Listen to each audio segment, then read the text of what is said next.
죄 안 지을 수 있습니까? 즉 하나님 말씀 지킬 수 있습니까? 라고 물어보면 대부분 대답이 아니요. 어떻게 사람의 죄를 안 지을 수 있어요? 라고 말합니다. 사람은 죄를 지을 수밖에 없다는 흐름이 있습니다. 맞습니다. 성경은 분명히 사람은 죄를 지을 수밖에 없다고 말씀합니다. 로마서 3장 10절 말씀입니다. 의인은 없나니 하나도 없으며, 그렇죠?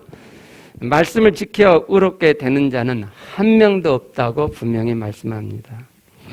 로마서 3장 20절 말씀입니다. 율법의 행위로 그의 앞에 의롭다 하심을 얻을 육체가 없나니. 율법, 즉 하나님의 계명을 지켜서 하나님 앞에 의롭다 하심을 얻을 사람이 없다고 분명히 말씀합니다. 로마서 7장 14절 말씀입니다. 나는 육신에 속하여 죄 아래 팔렸도다. 바울이 자신의 경험을 바탕으로 말씀합니다. 사람은 이 육신으로 인해서 죄를 지을 수밖에 없다. 결코 하나님의 말씀을 지킬 수 없다고 말씀합니다. 하나님의 계명들은 하나님처럼 되라고 하신 말씀이기 때문에 사람이 지켜낼 수 있는 계명이 아닙니다. 그런데요, 성경은 하나님의 말씀을 지킬 수 있다고 또 말씀합니다. 이게 무슨 말이죠? 하나님처럼 되라고 하는 이 하나님의 말씀을 사람들이 지킬 수 있다고요? 그렇습니다. 신명기 30장 14절 말씀입니다. 오직 그 말씀이 내게 매우 가까워서 내 입에 있으며 내 마음에 있은즉 내가 이를 행할 수 있느니라. 그렇죠? 분명히 행할 수 있다고 말씀하죠. 하나님의 말씀이 마음에 있게 되면 그 말씀은 행할 수 있다고 분명히 말씀합니다. 에스겔 36장 26절 27절 말씀입니다. 또 새 영을 너희 속에 두고 새 마음을 너희에게 주되 너희 육신에서 굳은 마음을 제거하고 너희 육신에 부드러운 마음을 줄 것이며 또 내 영을 너희 속에 두어 너희로 내 율례를 행하게 하리니 너희가 내 규례를 지켜 행할지라, 행하게 될지라, 이런 말씀이에요. 하나님께서 하나님의 영을 내 속에 두시면 내 영이 새 영이 되고 새 마음이 되어서 마음이 부드러운 마음이 되고, 그렇게 되면 하나님 말씀을 지켜 행할 수 있다고 분명히 말씀하죠. 이렇게 하나님께서는 하나님 안에 있는 하나의 진리를 사람들에게 보이실 때 사람의 언어로는 그 하나를 다 표현할 수가 없어서 둘로 나눠서 말씀하는 경우가 많이 있어요. 사람은 하나님의 계명을 지킬 수 없다고 하나를 말씀하시고 또 다른 하나로 하나님의 말씀을 지킬 수 있다. 그리고 어떻게 하면 지킬 수 있다는 방법까지, 원리까지 하나님이 다 말씀해 넣으셨죠. 이럴 때 우리는 그 둘을 다 가져오면 되는 거예요. 그 둘을 다 가져오면 돼요. 그러면 그 둘이 내 안에서 하나님 안에서처럼 하나의 진리가 되어져 갑니다. 하나님 말씀 지킬 수 있습니까? 네. 사람으로서는 지킬 수 없지만 하나님의 계명은 사람 보고 지켜내라는 말씀이 아니에요.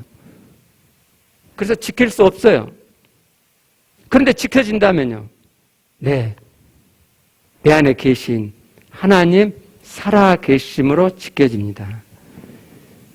제가 내 안에 계신 하나님으로 지켜진다고 표현하지 않고 내 안에 계신 하나님 살아 계심으로 지켜진다고 표현한 것을 유념해 주세요. 같은 말인데 좀 더 그 의미의 본질적인 의미가 살려지도록 제가 하나님 살아 계심이라고 표현했어요. 하나님으로 지켜진다 그러면 내 안에 하나님 계시고 그럼 그 하나님이 나와 아무 상관없이 지켜지게 하는 것처럼 오해를 할 수 있기 때문에 제가 내 안에 하나님 살아 계심으로 지켜진다고 표현했습니다. 내가 지키는 게 아니고 지켜지는 거죠. 그래서 하나님이 저와 여러분 안에 오셨습니다. 조금 전에 본 에스겔 36장 26절, 27절에서 알 수 있듯이 하나님이 하나님의 영으로 내 안에 오시면 새 영, 새 마음, 부드러운 마음이 되어 하나님의 말씀을 계명을 지켜 행하게 됩니다. 여러분들 중에 예수 그리스도를 마음에 모신 적이 있으신 분들은 하나님의 영으로 당신 안에 계시고 그렇기 때문에 당신은 하나님을 닮아갈 수 있습니다. 실제로 죄를 안 짓고 하나님의 말씀을 이룰 수 있다는 말입니다. 어떻게 그게 되어지느냐, 제가 그 구체적인 여정을 지금부터 말씀드리겠습니다.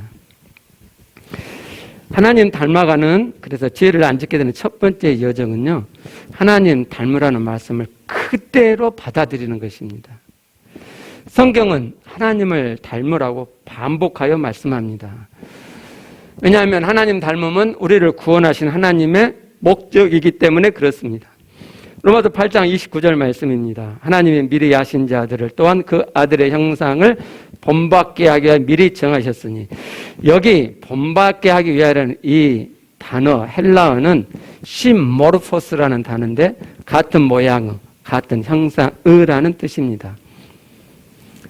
근데 그렇게 번역하면 이렇게 되죠. 하나님이 미리 아신 자들을 또한 그 아들과 같은 형상이 되게 하기 위하여 미리 정한, 이렇게 번역을 해야 되는데 그렇게 번역하려고 보니까 어떤 생각이 드냐면, 어떻게 사람이 하나님의 형상과 하나님의 아들과 같은 형상이 될 수 있지? 이런 신성모독적인 말이 안 돼. 그래가지고 그것을 약화시켜서 본받게 하기 위하여라고 번역을 한 거예요. 하나님은 우리를 미리 아시고 미리 정하셨는데 그 목적이 뭐냐면 하나님의 아들 예수 그리스도와 같은 형상이 되도록 하기 위함이라고 분명히 말씀합니다.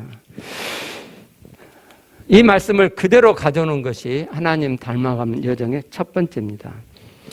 그래서 성경은 우리를 하나님의 아들이라고 하는 것입니다. 갈라디아 3장 26절입니다. 너희가 다 믿음으로 말미암아 그리스도 예수 하나님의 아들이 되었으니, 예수를 믿는다는 게 무슨 의미냐? 내가 예수 그리스도 안에 있게 됐다는 게 무슨 의미냐? 예수 그리스도를 내 안에 영접했다는 게 무슨 의미냐? 내가 하나님의 아들이 되었다는 의미란 말이죠.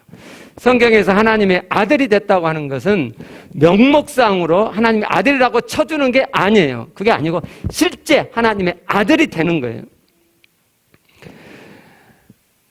그래서 하나님이 우리 안에 들어오신 거죠. 하나님의 아들이 되기 위해서는 하나님의 생명으로 나아져야 되는데 그 생명으로 나아지기 위해서 하나님이 내 안에 들어오신 거예요.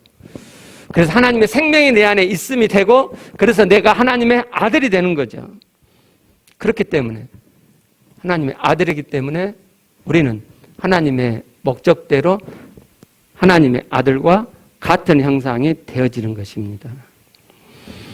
그래서 에베소 5장 1절에서는 이렇게 말씀합니다. 사랑을 받는 자녀같이 너희는 하나님을 본받는 자가 되고, 아들이 그의 아버지를 닮는 것은 자연스럽고 지극히 당연하죠. 반대로 아들이 그의 아버지를 닮지 않는 것은 오히려 이상하죠. 요즘은 그런 일이 자주 있으니까 유전자 검사하잖아요. 아들이 그 아버지를 안 닮아. 이상한 거죠. 의심을 해봐야 되는 거죠. 하나님 아버지를 본받는다고 하는 것은 하나님 아버지의 온전하심과 같이 온전해지는 것이라고 마태복음 5장 48절에서 말씀합니다. 그러므로 하늘에 계신 너희 아버지의 온전하심과 같이 너희도 온전하라. 여러분, 온전은요 부담스러운 것이 아니고 좋은 것입니다. 그렇지 않습니까? 근데 그 온전의 정도가 하나님 같이 되면 얼마나 좋겠습니까? 하나님 같이 온전해지면 부담스럽습니까? 그런데요, 성경에서 말씀하시는 하나님 같이 온전해지는 것은 단순히 이 땅에서 말하는 도덕적인 탁월한 정도를 말하는 것이 아닙니다. 그것은요, 하나님의 신적 속성을 공유하는 것을 의미합니다. 베드로서 1장 4절 말씀입니다. 신성한 성품에 참여하는 자가 되게 하려 하셨느니라. 여기 신성한의 헬라어 데이오스는 하나님의란 의미입니다. 다른 의미 없어요. 사전 찾아보시면 하나님의라는 뜻이에요. 여기 성품이라고 번역된 헬라어 푸시스는요, 본성, 속성 이런 의미예요. 참여하는 자의 헬라어 코이노노스는 공유자, 동참자, 참여자라고 하는 뜻입니다. 그러니까 참여하는 자가라고 번역해도 괜찮아요. 근데 하나님의 의도를 더 살린다면 공유하는 자가라고 표현하는 것이 하나님의 구원의 경륜에 더 적합해요. 그러면 헬라어 그 뜻대로 번역을 하면 신의 속성에 공유하는 자, 신의 속성을 공유하는 자가 되게 하는 것이 하나님께서 우리를 부르신 구원하신 목적이라고 분명히 박히고 있죠. 이것이 하나님 닮음의 참 의미예요. 하나님 닮는 게 무슨 의미냐? 하나님 내 안에 계셔서 하나님의 속성을 공유하는 자가 되었다는 의미예요. 이것이 가능합니까? 사람이 하나님의 속성을 공유하는 것이 어떻게 가능하죠? 하나님이 내 안에 들어오셔서 하나님 살아계심이 내 안에 있기 때문에 가능한 거죠. 여러분 안에 하나님 살아계심이 있다는 것은 하나님의 속성이 여러분 안에 있다는 것이죠. 그래서 여러분은 하나님의 속성의 공유자인 거예요. 그렇기 때문에 여러분은 하나님처럼 온전해질 수 있고, 그렇기 때문에 하나님 아들 예수 그리스도와 같은 형상이 되어질 수 있는 거예요. 우리 주변에 하나님을 닮아가는 자를 보기가 너무너무 어려운데, 그 첫 번째 이유는요, 하나님 닮으라고 하는 이런 말씀들을 그대로 가져오지 않고 약화시키고 있기 때문이에요. 어떻게 사람이 하나님을 닮아갈 수 있어? 라는 거죠. 그 말씀은 꼭 하나님을 닮으라는 그 말씀을 이루라는 게 아니고 그렇게 애써 가라는 거야. 그건 선택이지 필수는 아니야. 이렇게들 생각합니다. 사람의 최초 범죄를 기록한 창세기 3장을 보면은요, 최초의 사람이 어떻게 왜 범죄하게 되는지를 자세하게 말씀해 주는데, 그중 핵심이 뭐냐면 하나님의 말씀을 그대로 가져오지 않는 것. 그 중에서 핵심이 뭐냐면 하나님의 말씀을 약화시킨 것입니다. 하나님께서 최초의 사람에게 하신 말씀을 먼저 보겠습니다. 창세기 2장 16절 17절입니다. 동산 각종 나무의 열매는 네가 임의로 먹되 마음대로 먹되, 저기 임의로 마음대로라고 하는 저 표현은 먹어라라는, 먹되라는 저 동사를 강조하는 표현이에요. 임의로 마음대로 실컷 먹어, 이런 뜻이죠.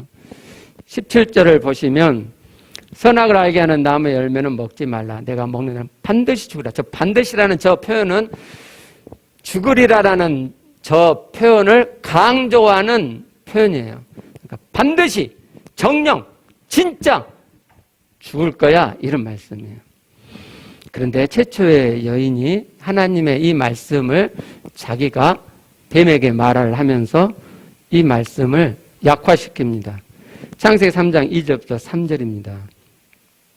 동산나무의 열매를 우리가 먹을 수 있으나, 정확히 번역하면 먹으라고 하셨다 이 말이에요. 뭘 뺐죠? 강조를 뺐어요. 마음대로 실컷 그 강조를 빼고, 강조 표현을 빼고 그냥 하나님이 먹으라고 하셨어를 저렇게 번역한 거예요. 3절. 동산 중앙에 있는 나무의 열매는 하나님 말씀에 너희는 먹지도 말고 많이 추가했죠. 하나님 말씀을 추가하는 것도 하나님 말씀 그대로 가져오지 않는 하나의 잘못이에요. 근데 너희가 죽을까노라, 이것도 사실 이런 표현이 아니고 죽어라 라고 하나님이 하셨어, 이렇게 말해요. 그러니까 하나님은 강조를 넣어가지고 반드시 죽어, 정령 죽어 그랬는데 반드시 정령이라는 그 강조 용법을 빼고 죽는다고 하셨어 라고 약화시켰습니다. 창세기 3장은 앞으로 모든 인류가 어떻게 하나님의 구원의 경륜에서 벗어나게 될 것인가를 보여주는 아주 중요한 말씀입니다. 너희도 이렇게 하나님의 말씀을 약화시켜서 하나님의 구원에서 벗어나게 될 것이니까 조심해라는 말씀이죠. 반대로 하나님의 말씀을 결코 약화시키지 말고 그대로 가져가서 하나님의 구원의 경륜을 이루라는 말씀이기도 합니다. 그런데 지금도 교회에서 하나님의 말씀을 약화시키는 일들이 자행되고 있습니다. 그래서 하나님을 닮아가는 이들이 별로 보이지 않는 것입니다. 하나님 닮아가라는 말씀을 그대로 가져오지 않는데 어떻게 하나님 닮아감이 일어날 수가 있겠습니까? 하나님 닮아감의 시작은 하나님 닮으라는 말씀을 그대로 가져오는 것입니다. 하나님 닮아감의 그 다음 여정은요, 하나님 닮으라는 말씀을 가져오면은 자연스럽게 있어지는 면입니다. 하나님 닮으라는 말씀을 내가 가져왔더니 하나님을 닮아가고 있지 않은 나의 죄들이 드러나 보여지는 거죠. 행위의 죄만이 아니고 마음의 죄까지를 보는 것입니다. 하나님처럼 되어라고 주신 하나님의 계명은 그 첫 번째 목적이 그렇게 되어 있지 않은 우리의 죄를 보고 깨달으라고 하는 것입니다. 로마서 3장 20절 말씀입니다. 율법으로는 죄를 깨달음이니라. 율법, 하나님을 닮아라고 주신 이 계명, 이 율법의 첫 번째 주신 목적은 그렇게 살지 못하는 나의 죄를 보고 깨달으라고 하는 거죠. 하나님의 말씀은 우리 보고 지켜내라는 게 아니에요. 하나님의 말씀은 나는 말씀을 지켜냈어라고 하는, 나는 그런 의지와 믿음과 힘이 있어라는 것을 입증하라는 그런 말씀이 아니에요. 신앙생활 잘못하고 있는 거죠. 나는 하나님 말씀을 지킬 수 없구나. 나는 하나님처럼 도저히 안 되는 거구나 라는 것을 깨닫도록 하는 것이, 그래서 하나님을 모시고 내 안에 계시는 하나님으로 이 말씀 이루어감이 되어지도록 하려는 것이 하나님께서 계명을 주신 목적입니다. 성경에서 말씀하는 죄라고 하는 것은요, 하나님의 말씀을 범하는 것을 1차적으로는 의미해요.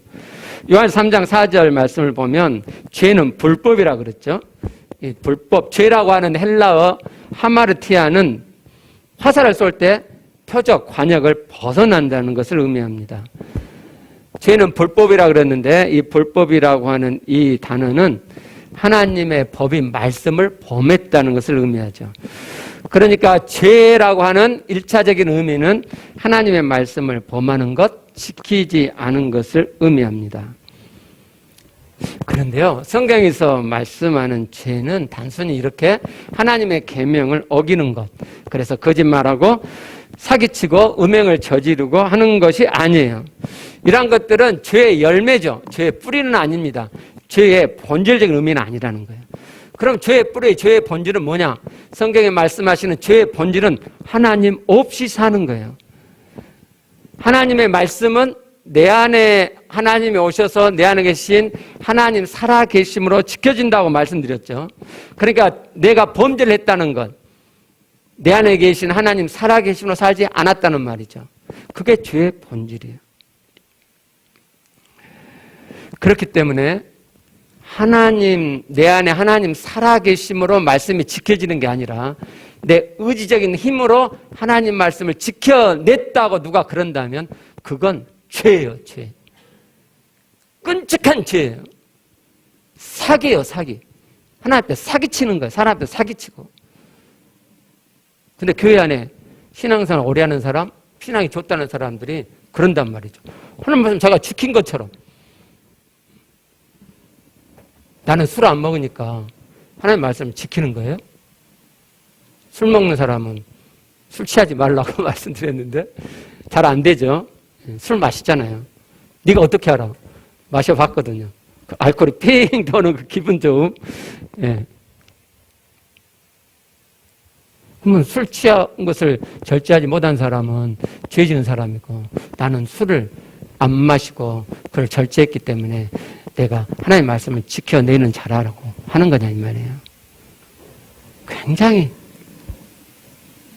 제가 다음 주 설교 시작할 때 그 이야기를 잠깐 드릴 텐데 굉장히 잘못됐어요.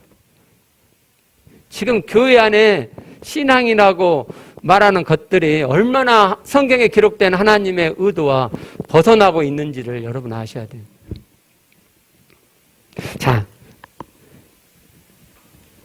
하나님 없이 사는 것이 죄의 본질이에요.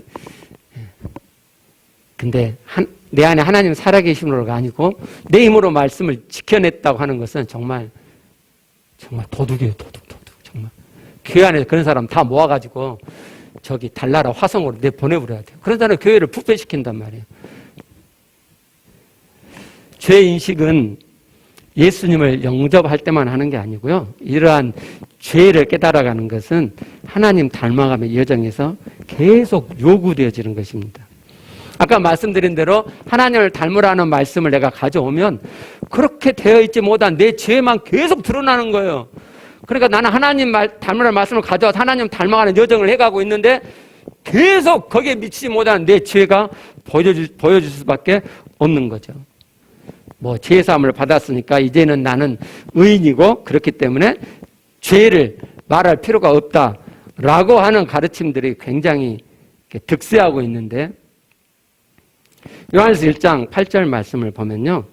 만약 우리가 죄 없다고 말하면 스스로 속이고 또 진리가 우리 속에 있지 아니할 것이요. 요한일서 1장 8절은 크리스찬들에게 하시는 말씀이에요. 근데 내가 죄가 없다고 말하는 사람이 있단 말이에요. 너 속이는 거야 스스로. 그리고 진리가 너희 속에 없는 거야. 진리가 있는 자, 하나님 말씀을 그대로 가져오는 자는 그 말씀대로 사라지지 않는 내 죄를 볼 수밖에 없는 거예요. 그렇게 깨달아 인식된 죄는 자백하면 돼요. 바로 그 다음 절을 보시면 만일 우리가 우리 죄를 자백하면 그는 미쁘시고 의로우사 우리 죄를 사하시며 모든 불의 소리를 깨끗하게 하신다고 말씀하죠.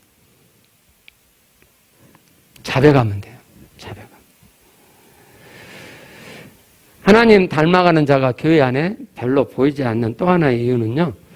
죄를 안 보거나 봐도 어느 정도만 보기 때문에 그렇습니다. 자신의 죄를 보기 싫어하는 것이 사람의 본성, 죄성, 악성이에요.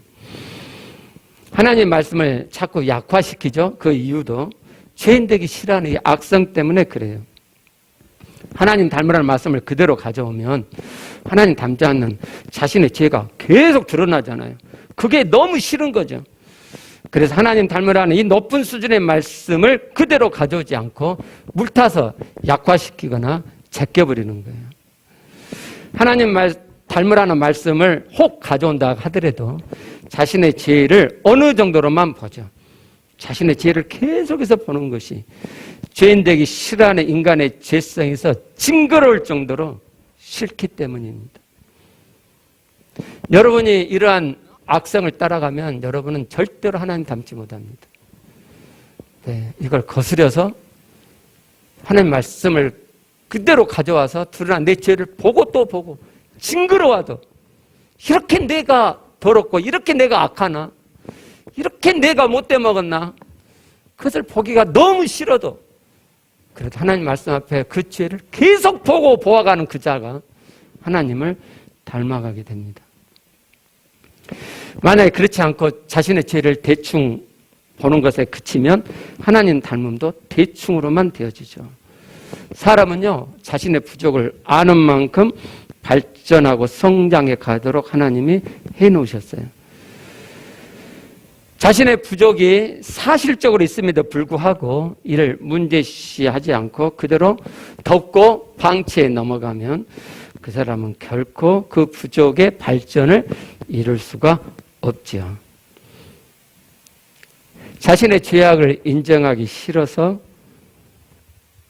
자신의 죄악을 인정하기 싫은 그 악성이 가장 잘 발동되어 나타나는 현상이 남 탓하는 겁니다. 남 탓을 하면 내 잘못은 면죄부가 주어지는 거죠. 이렇게 남 탓을 하는 거예요. 그럼 난 면죄부가 돼요. 내 배우자가 문제가 있어가지고 이렇게 되는 거예요. 그럼 나는 면죄부가 주어져요. 또 뭐 배워가지고 그래 나도 잘못이 있어. 그런데 탓을 하게 되면 네가 더 큰 잘못이고 먼저 잘못이야. 그럼 내 잘못은 그만큼 줄어드는 면죄부를 주는 거죠.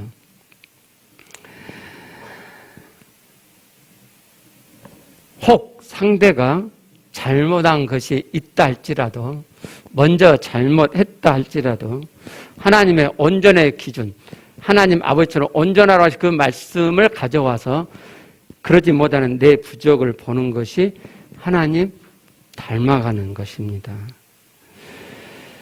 그래서 하나님께서는 판단하지 말라고 말씀하시죠. 마태복음 7장 1절 말씀입니다. 비판을 받지 아니하려거든 비판하지 말라. 여기 비판하다는 헬라어 크리노는 판단하다는 단어예요. 너무 명백한 단어. 너무 쉬운 단순한 단어예요. 근데 번역자들이 판단하지 마라 그렇게 번역하면 안 걸릴 사람이 없잖아요. 그죠? 안 걸릴 사람이 없어요. 자기도 걸려. 그러니까 비판하지 말라로 수위를 높여놨어요. 지가 빠져나가려고. 이렇게 사람들은 죄인 되기 싫어요. 지독한 악성이죠. 여러분, 하나님 닮기를 원하신다면 여러분의 죄 보기를 좋아하시고 즐겨하셔요.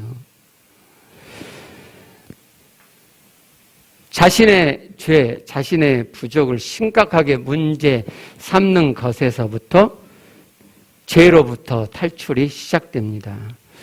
이것은 사실 신앙의 중심의 문제예요. 말씀을 그대로 가고자 하는 중심에 있는 자는 하나님과 하나님 말씀 앞에서 자신의 죄악을 보게 되는 거죠. 지극히 당연한 거죠. 그리고 하나님은 그 중심을 보시고 얘가 내가 한 말을 그대로 가져가고 그 말씀에 비춰서 자기의 죄를 보아가려고 애쓰는 중심이 있구나 라는 것을 보시고 그 사람을 되게 해주시는 거예요. 내가 하나님과 하나님 말씀 앞에서 하나님 말씀을 그대로 가져와서 내 죄악을 보아가고 있는 자인가를 확인해 볼 수 있는 리트머스 시험지가 있어요. 내 힘으로는 하나님 말씀을 도저히 지킬 수 없구나를 절감해 가는 사람. 그 사람은 하나님의 말씀을 그대로 가져와서 그 말씀대로 이루려고 계속 애써감으로 그러지 못한 자신의 죄악을 계속해서 보호하고 있는 자예요. 그래서 하나님 앞에 아무 할 말이 없어지는 자. 하나님 나 이거 했어요, 이거 했어요, 이거 했어요. 그러지 않고 하나님 앞에 한 게 아무것도 없어요. 저는 오직 죄밖에 없어요. 라고 하나님 앞에 아무 할 말이 없어지는 자. 그래서 하나님 앞에 하나님을 딱 의식하면 하나님 앞에 납작 엎드려지는 겸허한 마음이 되는 자. 그래서 사람들 앞에서도 아무 할 말이 없는 자가 되는 거예요. 왜 사람들 앞에서 따따붙다를 하시죠? 네가 잘못했잖아. 네가 먼저 이랬잖아. 왜 그러죠? 나는 너보다는 낫다는 생각이 있기 때문이죠. 근데 하나님 앞에서 니나 나나 죄인이야. 하나님 앞에 아무 할 말이 없어. 내 손을 공로가 아무것도 없어. 내 사람을 봐도 그 마음이 똑같단 말이에요. 사람 앞에서도 아무 할 말이 없는 거예요. 그리고 오직 예수 그리스도의 십자가에 흘리신 제3의 피만을 힘입는 마음이 내 안에 깊이 일상에서도 늘 있어지는 자. 그 자는 하나님 말씀 앞에서 자기의 죄악을 여실하게 보아가고 있는 자예요. 이게 전혀 없다. 그러면 여러분은 하나님 말씀 앞에서 자신의 죄를 보는 자가 아니고요. 그래서 실제로 하나님 닮음이 여러분에게 하나도 없을 거예요. 이게 조금 있다. 그러면 조금 죄를 보아가는 자고요. 하나님 닮음이 그만큼 조금 있을 것이지만 실제로 아무런 능력이 여러분의 삶 속에 없을 거예요. 죄 보기를 즐겨하세요. 하나님 닮아감의 여정은 하나님 말씀을 그대로 가져와서 자신의 이 지독한 죄성을, 죄악을 계속해서 보아가는 거예요. 그 다음 여정은 내 죄가 드러났으니까 예수 그리스도의 십자가에 흘리신 제3의 피를 힘입는 것입니다. 에베소 1장 7절 말씀입니다. 우리는 그리스도 안에서 그의 은혜의 풍성함을 따라 그의 피로 말미암아 속량 곧 제사함을 받았느니라. 여기 속량에는 헬라어 아폴리트로시스는 노예를 그의 몸값을 지불하고 해방시켜 준다는 의미입니다. 예수 그리스도께서 십자가에서 피를 흘려주심으로 나의 죄값을 다 지불하셔서 나를 죄로부터, 죄책으로부터 완벽하게 해방시켜 주셨습니다. 그렇기 때문에 저와 여러분은 죄 없는 자가 된 거죠. 여러분 죄책 있어요? 여러분 죄 있어요? 없다니까요. 너 아까 우리 죄 많다며. 그 두 가지가 다 있는 거예요. 그러니까 사실 너무 쉬운데 이 신앙생활을 머리로 하니까 우리가 하나님 말씀 앞에서 내 죄가 드러났어요. 죄가 있어요. 근데 예수 그리스도의 피를 내가 힘입어요. 그러면 예수 그리스도의 피가 내 모든 죄를 다 영원히 사했대요. 아멘. 내가 진짜 믿으면 죄가 없단 말이에요. 죄책감도 없어요. 죄 지은 마음의 묵직함도 다 날아가고 가벼워진단 말이에요. 아니 실제로 죄가 없어진 거니까. 그래서 요한복음 8장 31절 32절에서 이렇게 말씀하세요. 너희가 내 말에 거하면 참으로 내 제자가 되고 진리를 알지 진리가 너희를 자유롭게 하리라. 예수님이 하신 말씀을 내 마음에 담아서 내가 그 말씀에 거하면요, 그냥 듣고 흘리면은 아무 소용 없고요. 예수님의 말씀, 하나님의 말씀이 내 마음에 거하게 되면 내가 그 진리를 깨닫게 돼요. 그럼 그 진리가 날 자유롭게 한다고. 어떤 죄도 다 용서된 것이 믿어지기 때문에 자유로워지는 거예요. 자유로워져요. 또 그 사람들 중에 양심이 강한 사람이 있어요. 그런 사람들은 어제도 용서받고 그래가지고 그랬는데 오늘 아침에도 또 꼬라지 부리고. 양심이 강한 사람은 그런 생각을 하는 거죠. 근데 또 내가 꼬라지를 부렸어. 이런 나는 용서를 받을 수가 없어. 그리고 스스로 자기를 정죄해요. 그래서 묵직한 마음을 갖는 거예요. 여러분, 사람은 하나님 말씀 지킬 수 없어요. 하나님 살아계심이 뒤에 말씀드리겠지만 생생하게 내 안에 일어났을 때, 그 하나님의 속성이 내 안에 일어났을 때, 그때 하나님 말씀이 지켜지는 거예요.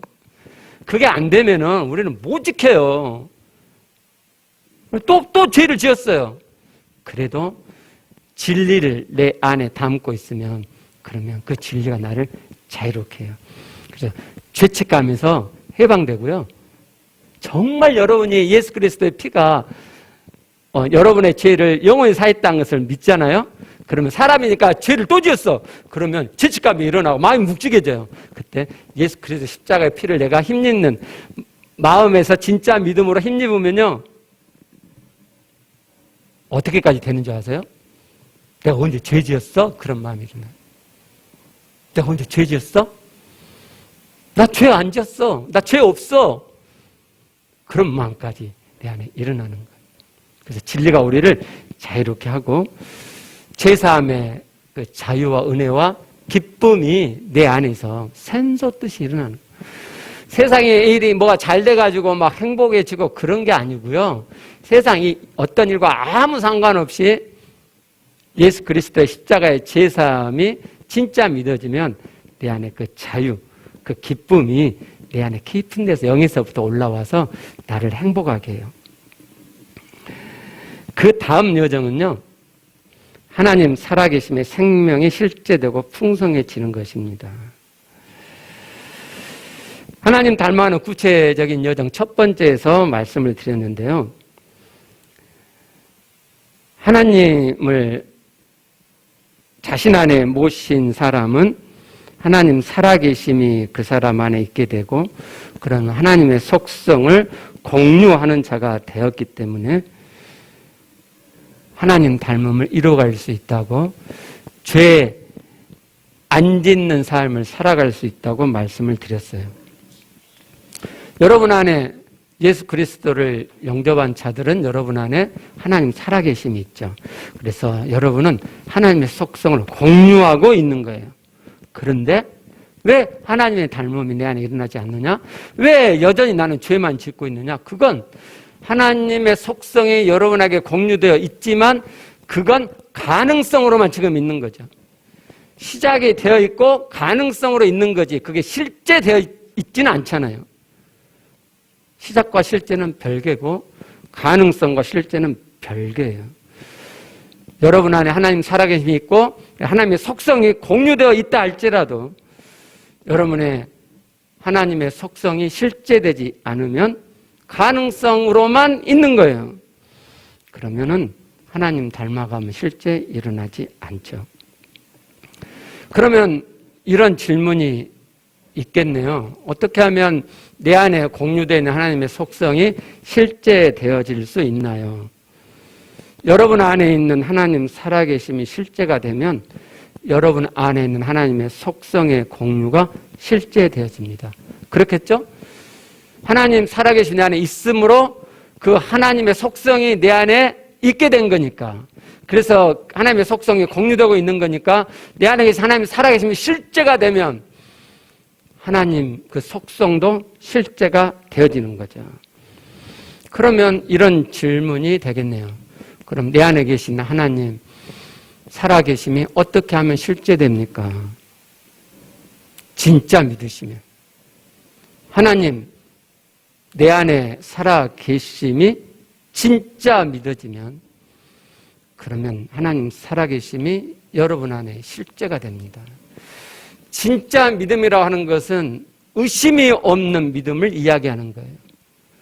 그냥 믿어지는 것뿐만 아니라 정말 여러분이 온전한 지점으로 내 안에 하나님 살아계심이 진짜 믿어지면 그 믿음이 하나님 살아계심의 그 믿음이 내 안에 깊은 데서 확 이렇게 순간만이 아니고 일상에서도 그 믿음이 있는 거예요.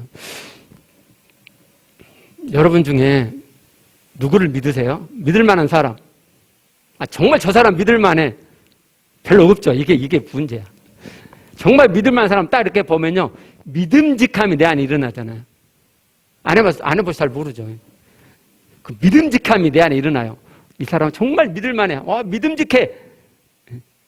하나님 살아계심이 진짜 믿어지면요. 그 살아계심이 그렇게 내 안에 쫙 있는 거예요. 어떻게 하면 있다고요? 진짜 믿음이에요. 근데 우리는 사실 진짜 믿음이 없죠. 특히 저 같은 사람은 이성적이고 정말 못 믿는 사람이잖아요. 정말 저는 믿음이 없어요. 의심만 가득한 사람이잖아요. 그런데 하나님이요, 저같이 의심이 많은 사람도 진짜 믿음 읽어가게 해놓으셨어요. 믿음은 마음의 일이고 내 마음에서 하나님 내 안에 살아계십니다를 되뇌이고 거기에 내 믿음을 조금씩 더해가면 점점 진짜 믿음이 일구어져요. 저같이 의심하는 사람도 이만큼 진짜 믿음 읽었는데 여러분은 저보다 더 잘할 수 있어요. 그리고 저는 누가 그렇게 됐다고 가르치는 사람이 없었기 때문에 하나님께서 이런 생각을 주셔도 이렇게 하는 거야 라는 생각을 주셔도 힘있게 저는 하지를 못했어요. 근데 여러분은 먼저 되어가고 있는 사람이 이야기를 해주잖아요. 된다니까요. 아무리 의심이 많아도 하나님 내 안에 살아계심의 믿음을 내가 읽어가면 진짜 믿음이 점점 되어져 가요. 진짜 믿음 되어져 가는 만큼 내 안에 하나님 살아계심이 실제 되어지고요. 그러면 하나님의 속성이 그만큼 실제 되어져 가요. 그러면 하나님 닮음이 그만큼 실제 되어진다는 것이고, 그러면 죄 안지음이 그만큼 실제로 되어져 가요. 처음에는 진짜 믿음이 조금씩 읽어지니까 조금씩 되어지겠죠. 그런데 점점 진짜 믿음이 많아져 가면 그만큼 하나님 살아계심의 실제가 커져가고 하나님의 속성이 그만큼 실제로 내가 느낄 만큼 내 안에 흐르게 되고, 하나님은 부드러우신 분이잖아요. 그죠? 교회 안에 굉장히 잘못된 흐름 중에 뭐냐면 의지가 강한 사람, 40일 금식 기도하고 막 해갖고 막 그 강력한 사람들이 있어요. 이야기를 해보면 목소리에 막 강함이 막 뚝뚝 묻어나는 사람이 있어요. 옛날 그런 정도는 아니지만 막 제가 선지자적인 부르심이 있다고 막 강하게 이야기하고 그랬잖아요. 강해서 그러는 거예요. 하나님의 부드러움이 흐르지 않으니까. 근데 하나님이 내 안에 살아계심이 실제되고 하나님의 속성이 내 안에 실제로 흐르게 되면요, 하나님의 부드러우신 분이에요. 하나님의 부드러움이 이렇게 흘러요. 그래서 실제로 얼굴도 부드러워지고 목소리도 부드러져요, 실제로. 실제로 목소리가 부드러진다니까요. 마음 자체가 부드러져 있기 때문에 누가 건드려도 옛날에는 쫙 이렇게 올라오는데 그게 안 올라오게 돼요. 그게 새 마음이다. 그게 하나님의 닮아갑니다. 그게 된다니까요. 그게 돼요. 성경에 말씀하신 그대로 된다고요. 하나님 살아계심의 믿음이 온전케 되면 그렇게 온전하게 하나님의 속성이 내 안에 가득하게 되고, 그래서 하나님 닮음이 온전하게 되고, 그래서 죄 안 지음이 온전하게 돼요. 온전하게 된다는 말은 일상에서도 그게 되진다고. 일상에서도. 여러분 정말 돼요. 그리고 여러분 뭐가 복잡해요? 하나도 제가 오늘 가르쳐드린 거 사실 4단계 가르쳐드린 건데, 하나님 말씀을, 하나님 닮은 말씀 그대로 가져와라. 그럼 내 죄가 드러나고 그 죄의 보기가 너무너무 싫어질 것이다. 그 고비만 넘겨라. 그냥 죄를 봐라. 하나님께 인정해라. 그리고 예수 그리스도의 피를 힘입어서 죄사함의 자유 속에 들어가라. 그리고 내 안에 하나님 살아계심의 믿음을 진짜로 읽어라. 뭐 복잡한 거 있어요? 힘든 거 있어요? 근데 왜 이게 안 될까요? 사람이 그런다니까요. 사람은 하나님 말씀을 그대로 안 가져와요. 자기가 재단해요. 어떻게 하나님을 닮아가? 죄 보라고? 죄 보려고 하는데 너무너무 내 죄가 더럽고, 뭐 죄 보라고 죄 보라고 또 죄 보라고 설교하네 여따위 소리는 하고. 그래서 에이씨. 그리고 하나님 말씀 대충. 이거 안 되는 거야. 복음은 기쁨의 복음인데 이렇게 징그럽게 죄만 보냐. 그리고 또 사람이 그래요. 그리고 사람의 그 죄성, 악성 때문에 구약 이스라엘 백성, 예수님 오실 때 유대인들, 초대교회, 중세, 지금도 사람들이 다 하나님의 구원을 이루는데, 하나님을 닮아가며 이루는데 다 실패하고 있는 거예요. 여러분이 지금 하나님 닮음이 이루어지고 있지 않다면 여러분도 사람이기 때문에, 그 사람의 죄성과 악성을 따라하기 때문이에요. 하나님이 어렵게 해놓은 게 아니에요. 다 되게 해놓으셨죠. 다 되게 해놓으셨어요. 하나님 말씀을 그대로 가져오세요. 그대로. 물타지 마세요. 하나님 닮아감이 하나님의 구원의 경륜의 궁극적인 지점이라고요. 하나님은 그것이 되어지도록 다 해놓으셨어요. 거기서 내 죄를 보고, 죄가 드러나면 예수 그리스도의 피로 이미 다 용서해 주셨고, 그 제사함의 자유와 기쁨 속에서 내 안에 하나님 살아계심의 믿음을 읽어가면 실제로 하나님 살아계심이 내 안에 만나지고 일어나고, 그럼 하나님의 속성이 내 안에 흐르게 되고, 그러면 말씀이 지켜지게 된단 말이에요. 그래서요, 이 믿음을 읽어가기 위해서 여러분이 일상에서도 하나님 말씀, 닮으라는 말씀, 하늘에 계신 아버지 온전하신 것, 너희도 온전하라. 이렇게 간단한 말씀들 암기하거나 스마트폰에 이렇게 해놓거나, 그리고 담는 거예요. 하나님을 닮은 거. 신의 속성의 공유자가 되게 하셨구나. 하나님 내 안에 계시고 하나님의 신성이 내 안에 공유되어 있는 거구나. 내 안에 하나님 살아계심의 믿음을 내가 세우면 이 하나님의 신성이 내 안에 실제가 되는 것이구나. 그러면 하나님 살아계심의 믿음을 내가 키워야지. 그렇게 해가세요. 근데 바빠갖고 잘 안 되세요? 그러면 큐티 시간을 확보하셔갖고 큐티 시간에 이 믿음을 키우고 내 안에 계신 하나님을 만나세요. 하나님 닮음이 실제에서 일상이 되어져 가시면 이제 여러분은 하나님을 보이는 자가 됩니다. 삶에서 천국을 풀어내는 자가 됩니다. 하나님은 보이시지 않기 때문에 사람들이 하나님을 만날 수 있도록 보이시지 않으신 당신을 사람들에게 나타내 보이시는데, 그 방법이 첫째 율법, 두 번째 성전, 세 번째 예수, 네 번째가 바로 저와 여러분입니다. 하나님 모시게 된 그 자들을 통해서 하나님은 하나님을 나타내 보이시고자 하십니다. 요한복음 14장 9절에서 예수께서 이렇게 말씀하셨습니다. 나를 본 자는 아버지를 보았거늘 예수를 본 자는 아버지를 본 것이 됐단 말이죠. 이렇게 예수께서 하나님 아버지 아들로서 아버지를 보이신 것처럼 저와 여러분도 그렇게 하나님을 나타내 보이도록 하나님께서 우리 안에 들어오셨습니다. 보이시지 않으신 하나님을 나타내 보이는 자가 되는 것, 그것이 하나님 구원의 궁극적인 지점입니다. 구약의 이스라엘 백성들을 부르신 하나님의 목적이 이러했습니다. 출애굽기 19장 6절입니다. 너희가 내게 대하여 제사장 나라가 되며, 제사장은 사람과 하나님 사이를, 사람을 하나님께로 인도하는 매개자죠. 나라니까 이스라엘 백성이 하나님을 모르는 나라들과 하나님 사이의 매개자가 돼서 그들을 하나님으로 인도하는 역할을 하도록 부르셨다는 거예요.